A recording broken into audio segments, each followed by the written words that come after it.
Kids lunch box recipe ஈஸியாகவும் ஹெல்த்தியாகவும் இருக்கிற சப்பாத்தி ரோல் எப்படி பண்ணுறதுங்கிறது பார்க்கலாம். ஒரு மீடியம் சைஸ் ஆனியன், அது கூடவே கொஞ்சமாக கேபேஜ் அண்ட் கேரட்டையும் ஆட் பண்ணி, ஒரு கேப்சிகமையும் தின் ஸ்லைஸ் பண்ணி ஆட் பண்ணி, ஒரு டேபிள் ஸ்பூன் ஆயில் விட்டு ஓவர் குக் பண்ணாமல் ஒரு 2 to 3 மினிட்ஸ் மட்டும் குக் பண்ணி தனியாக எடுத்து வச்சுக்கோங்க. ஒரு எக்கில் சால்ட் அண்ட் பெப்பர் ஆட் பண்ணி தனியாக பீட் பண்ணி எடுத்து வச்சுக்கோங்க. சப்பாத்தியை 2 சைடும் குக் ஆகிற மாதிரி தவாவில் போட்டு எடுத்துக்கோங்க.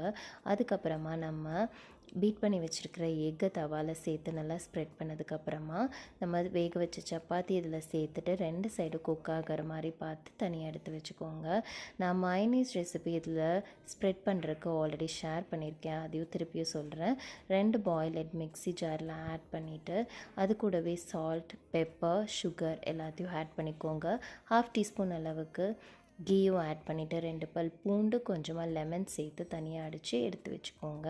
இதை நல்லா சப்பாத்தியில் ஸ்ப்ரெட் பண்ணிக்கோங்க. அது கூடவே நம்ம வேக வச்சுருக்கிற வெஜ்ஜீஸையும் இதில் ஆட் பண்ணிவிட்டு நல்லா ரோல் பண்ணி டிஃபன் பாக்ஸில் கொடுத்து விடுங்க. இது ரொம்ப டேஸ்டியாகவும் ஹெல்த்தியாகவும் இருக்கிற சப்பாத்தி ரோல் தான். ரொம்ப ஈஸியாகவும். ட்ரை பண்ணி பார்த்துட்டு கமெண்ட்ஸை சொல்லுங்கள். Follow for more healthy recipes. Thank you.